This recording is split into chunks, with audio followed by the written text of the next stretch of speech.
Media మిత్రులందరికీ నమస్కారం. తిరుమల లడ్డు విషయంలో చేసిన తప్పుకు సమాధానం క్షమాపణ చెప్పు అన్నందుకు చంద్రబాబు నాయుడు గారు రాష్ట్రంలో హింసని రాజేస్తున్నారు. ముఖ్యమంత్రి స్థానంలో ఉండి శాంతి భద్రతలను కాపాడాల్సినటువంటి వ్యక్తులే రాష్ట్రంలో హింసను రాజేస్తున్నారు. గత 3-4 రోజులుగా మనం చూస్తూ ఉన్నాము ఏ విధంగా టీడీపీ గుండాలు బరి తెగించి రెచ్చిపోతున్నారు. మాజీ మంత్రులను అంబటి రాంబాబు గారును జోగి రమేష్ గారిని వారి ఇంటిపైన ఏ విధంగా దాడులు చేసి ఏ విధంగా హత్యాయత్నం చేశారో రాష్ట్ర ప్రజలంతా కూడా చూశారు. ఇదేదో అన్ఎక్స్పెక్టెడ్గా జరిగింది కాదు. ఇది ఖచ్చితంగా ఆర్గనైజ్డ్గా ప్లాన్డ్గా భయభ్రాంతులకు గురి చేసేటువంటి దాడిలా మనం చూడాల్సినటువంటి అవసరం ఉంది. ఎందుకంటే అక్కడ ఉన్నటువంటి స్థానిక ఎమ్మెల్యే ఇమీడియట్గా సీన్లోకి వచ్చి మేమే దాడులకు దిగపడ్డాము అని చెప్పి ఆవిడే స్టేట్మెంట్ ఇచ్చారు. అందరు కూడా చూశారు. అంటే స్వయాన ఎమ్మెల్యేనే సీన్లోకి వచ్చి గంటల సేపు నిలబడి రాంబాబు గారి ఇంటి మీద దాడి చేత మాటలన్నీ కూడా ఆవిడ ఆయనకు శిక్ష పడాలి అని అనుకున్నాము, క్షమాపణ చెప్పాలి అని అనుకున్నాం, అది చెప్పాలి. శిక్ష పడాలి అనుకున్నాం, చట్టం తన పని తను చేసుకుంటూ పోతుంది. దీన్ని అన్నెసెసరీగా డైవర్స్ పాలిటిక్స్ చేయకండి.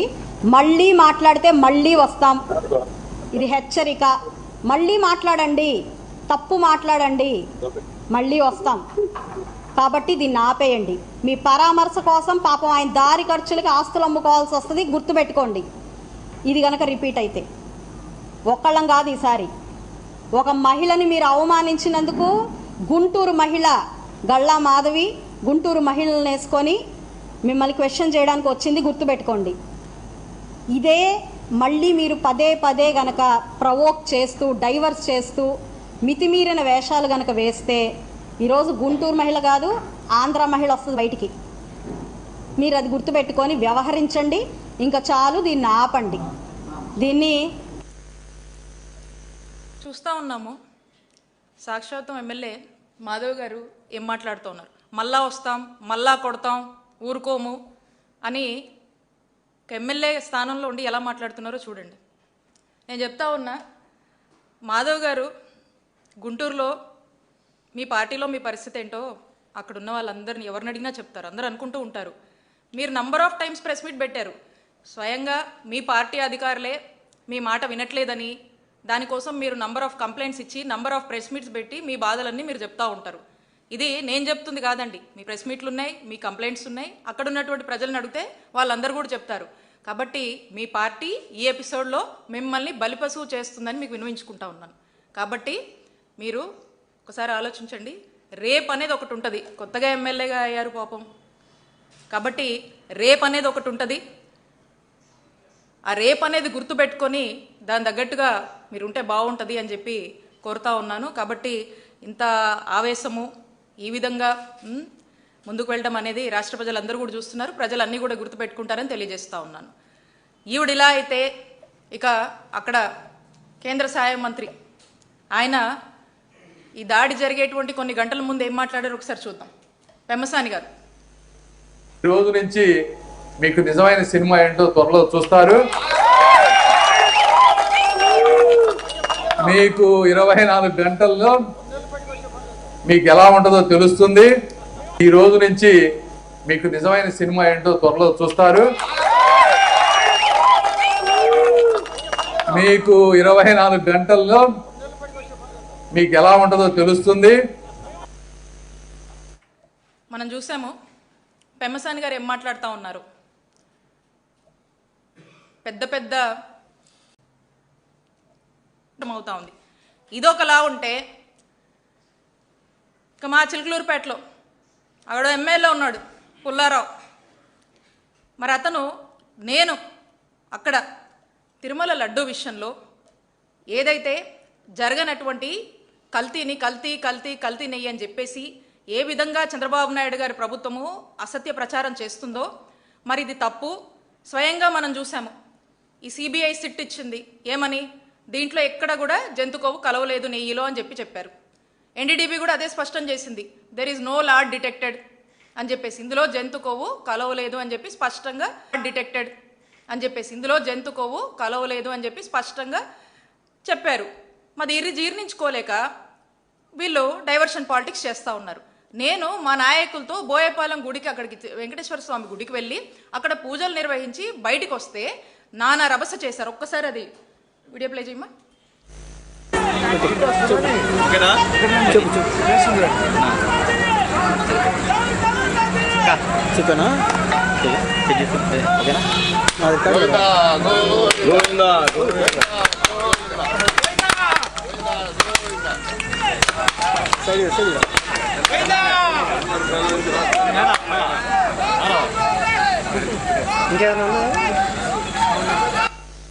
ఇక్కడ నేను చంద్రబాబు నాయుడు గారి బుద్ధి ఇప్పటికైనా మారాలి. ఇప్పుడు కూడా ఇంకా దేవుళ్ళని లాగి రాజకీయాలు చేయొద్దు, తమ స్వార్థ రాజకీయాల కోసం అని చెప్పేసి మొరపెట్టుకొని బయటికి రావడం జరిగింది. దీని తర్వాత నెక్స్ట్ వీడియో ప్లే చేయమా.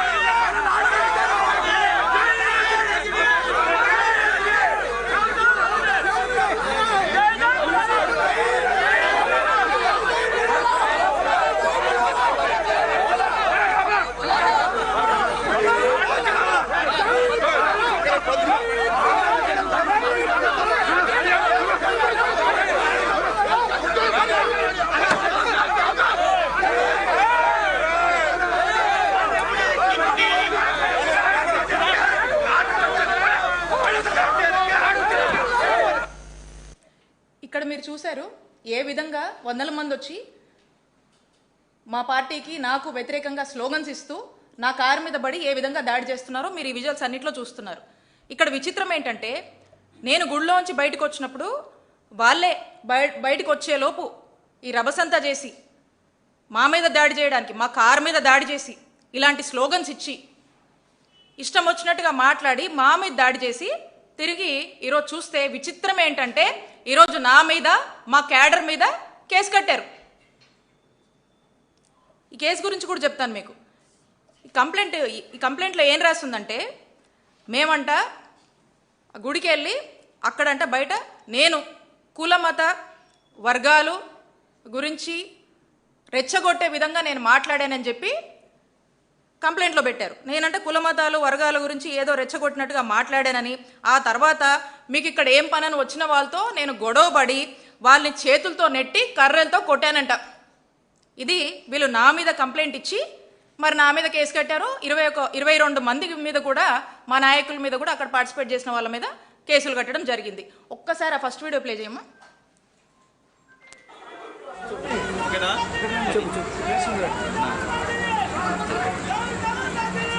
చికెనా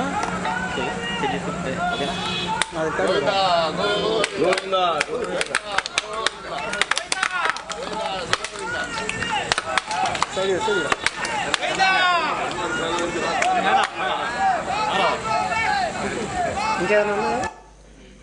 ఇక్కడ మీరందరూ కూడా గమనించారు, మేమంతా గోవిందా గోవిందా అని చెప్పేసి చంద్రబాబు నాయుడు గారికి మంచి బుద్ధి ప్రసాదించాలి అని చెప్పి మొక్కుతూ కొబ్బరికాయలు కొడతా ఉంటే అప్పటికే బయట గో బ్యాక్ అని స్లోగన్స్ ఇస్తూ ఉన్నారు. అప్పటికే కొంతమందికి జైలు కొడతా ఉన్నారు. అప్పటికే గొడవ నేచర్లో వాళ్ళంతా కూడా మా కారు మీద దాడి చేస్తూ ఉన్నారు. మేము గుడి లోపల పూజలు చేస్తున్నాం. మేము బయటికి వచ్చే లోపే ఇదంతా జరిపించి ఇప్పుడేమంటున్నారు, నేను బయటకు వచ్చి కుల మతాలు రెచ్చగొట్టేలా నేను మాట్లాడాను, నేనే నెట్టాను, మా వాళ్ళు నెట్టారు, కర్రలతో కొట్టామని చెప్పి మా మీద కంప్లైంట్ ఇస్తే ఈ రోజున మా మీద కేసు కట్టారు. తిరిగి మా వాళ్ళే మళ్ళా అక్కడ ఈ ఇన్సిడెంట్ జరిగింది అని చెప్పి మా వాళ్ళు కంప్లైంట్ ఇస్తే దాని మీద ఇంత కూడా స్పందించలేదు, దాని మీద ఏం చేయని కూడా చేయలే. అంటే గుడికి వెళ్ళి వస్తే మా మీద కేసు కట్టారు. అంటే నేను అడుగుతా ఉన్నాను చంద్రబాబు నాయుడు గారిని, నేను గుడికి వెళ్ళి వస్తే నా మీద, మా క్యాడర్ మీద కేసులు కడతారా మీరు? మరి నేను చేసిన తప్పేంటి? వెంకటేశ్వర స్వామి గుడికి వెళ్ళొద్దా? మీరు చేస్తున్నటువంటి మీకు ఇంకా మంచి బుద్ధి ప్రసాదించాలని మేము గుళ్ళోకి వెళ్ళి మొక్కొని వస్తే తప్ప మేమెక్కడ కవిచ్చాము? మేమన్నా గొడవ చేశామా? మా మానాన్ని మేము గుడికి వచ్చాము, మేము సైలెంట్గా మా పని మేము చేసుకుని వెళ్ళుకుంటే టీడీపీ గుండాల్లాగా మీ వాళ్ళు వచ్చి ఈ విధంగా చేసి మా మీద కేసు కడతారా? ఎక్కడ పోతుంది లా అండ్ ఆర్డర్? ఏమవుతుంది? నేను కుల మతాలని రెచ్చగొట్టానా? మరి ఈ విధంగా ఇప్పటికైనా ఆ కలియుగ దైవమైనటువంటి వెంకటేశ్వర స్వామి మీకు ఇప్పటికైనా మంచి బుద్ధి ప్రసాదించాలని కోరుకుంటున్నాను. మీరు వెంకటేశ్వర స్వామితో పెట్టుకుంటున్నారు. వెంకటేశ్వర స్వామితో పెట్టుకుంటే ఎటుంటుందో తెలుసు కదా, ఏమవుద్దో తెలుసు కదా, అది మీకే వదిలేస్తున్నాను. కాబట్టి నేను ఒకటే చెప్తా ఉన్నాను, ఇప్పుడు కూడా పోలీసులు మేము ఇచ్చినటువంటి కంప్లైంట్ మీద రెస్పాండ్ అవ్వలేదు. నేను ఇదంతా ఎందుకు చెప్తున్నానంటే రాష్ట్ర పరిస్థితులు ఎలా ఉన్నాయి అని చెప్పడానికి ఉదహరిస్తూ ఉన్నాను. కాబట్టి నేను చంద్రబాబు నాయుడు గారిని ఒకటే కోరుతా ఉన్నా, మీరు ఎంతసేపు రెడ్ బుక్ ఇంప్లిమెంటేషన్ అంటా ఉన్నారు కదా, అదే మీరు ఫాలో అవుతున్నారు కదా, 20 నెలలుగా కూడా మీరు చేస్తుంది అదే కదా. కాబట్టి మీ రెడ్ బుక్ ఇంప్లిమెంటేషన్లో భాగంగా రేపు అసెంబ్లీలు ఉన్నాయి కదా చంద్రబాబు నాయుడు గారు, రేపు అసెంబ్లీలో వైసీపీ వాళ్ళు సామాన్య ప్రజలు ఏ గుళ్లకు వెళ్ళొద్దని ఓ చట్టం చేయండి. చంద్రబాబు నాయుడు గారు ఓ చట్టం చేయండి. ఇంకా ఈ విధంగా మరి పోలీసులే దగ్గరుండి దాడుల్ని ప్రోత్సహిస్తూ దాడులు చేయిస్తూ ఈ కూటమి ప్రభుత్వం వచ్చాక అధికారులను అడ్డం పెట్టుకొని ఏ విధంగా పోలీసుల్ని ఉసిగొల్పి హింసను ప్రేరేపిస్తున్నారో రాష్ట్ర ప్రజలందరూ కూడా చూస్తూ ఉన్నారు. మరి దీని పర్యావసనమే అంబటి రాంబాబు గారి మీద దాడి, జోగి రమేష్ గారి ఇంటి మీద పెట్రోల్ బాంబులు ఏ విధంగా వేసి ఏ విధంగా అక్కడ భయభ్రాంతులకు గురి చేశారో మనమంతా కూడా చూస్తున్నాము. కాబట్టి మాజీ మంత్రులుగా ఉన్నా కూడా ప్రతిపక్ష నాయకుల ఇళ్లపై ఈ విధంగా మరి దాడి చేయిస్తున్నారంటే ఒక్కసారి ఈ రాష్ట్రాన్ని చంద్రబాబు నాయుడు గారు ఏం చేయదలుచుకున్నారో ప్రజలందరూ కూడా ఆలోచించాల్సినటువంటి అవసరం ఉంది. సూటిగా ప్రశ్నిస్తున్నాను నేను చంద్రబాబు నాయుడు గారిని, అసలు ఈ గొడవ కారణం ఏంటండి? జరగని కల్తీనేయిని జరిగిందని మీరే అవాస్తవాల్ని అసత్య ప్రచారాలని ప్రజల్లోకి తీసుకువెళ్లారు. అది మా వైఎస్ఆర్ కాంగ్రెస్ పార్టీకి ఆపాదించి మా నాయకుడు జగన్మోహన్ రెడ్డి గారిని ఆపాదించి మీరే కదా ఫ్లెక్సీలేసి రెచ్చగొట్టే ప్రయత్నం చేశారు. క్లియర్గా సిట్ చెప్పింది, ఛార్జ్ షీట్లో ఎన్డీటీబీ చెప్పింది, there is no animal fat added అని చెప్పింది, ఇట్ ఈస్ నాట్ డిటెక్టెడ్ అని చెప్పింది. అయినా కూడా మీరే రెచ్చగొట్టి మీరే ఫ్లెక్సీలేసి ఈ గొడవకంతా ఈ రభసకంతా కారణం మీరే కదా. క్లియర్గా మీరు చేస్తూ మళ్ళీ దీన్ని డైవర్ట్ చేస్తూ అంటే క్లియర్గా ఎక్కడా కూడా వీళ్ళంతా మేము ఈ కూటమి ప్రభుత్వాన్ని నిలదీస్తున్నాం కాబట్టి ఎంబటే ప్రతిపక్ష నాయకుల ఇళ్లపైన దాడులు చేయాలి, అవసరమైతే పెట్రోల్ బాంబులు వేయాలి, ఇళ్లల్లో ఉన్న మహిళల్ని టార్గెట్ చేయాలి, కేసులు పెట్టాలి. డైవర్షన్ పాలిటిక్స్ ఇదే కదా మీరు ఎంచుకున్నారు. ఎందుకంటే మీరు డిఫేమ్ అవుతున్నారు. ఈ తిరుపతి లడ్డు నెయ్యి వ్యవహారం, కల్తీ నెయ్యి వ్యవహారంలో కూటమి ప్రభుత్వం డిఫేమ్ అవుతుంది. కాబట్టి దీని డైవర్షన్ కోసం ఈ దాడులకు ఈ హింసలకు పాల్పడుతూ ఉన్నారు. మీరు మొన్న మహిళల్ని టార్గెట్ చేశారు, అక్కడ రాంబాబు గారి ఇంట్లో వాళ్ళ లేడీస్ అందరినీ కూడా టార్గెట్ చేస్తున్నారు. ఈరోజు మనకు స్పష్టంగా అర్థమవుతుంది. చంద్రబాబు నాయుడు గారు మళ్ళీ మాట్లాడతారు ఏమనంటే, ఎక్కడా కూడా మహిళలను అగౌరవించినా, మహిళల మీద అసభ్య పోస్టులు పెట్టినా, మహిళలకు సంబంధించి ఏ ఇబ్బంది వచ్చినా నేను సహించను, తక్షణమే కేసులు పెడతాం, అది ఇదని చెప్పి ఉపన్యాసాలు ఇస్తూ ఉంటారు కదా. మరి ఇవన్నీ కూడా గడప కూడా దాటవు మీరు చెప్పినవన్నీ కూడా.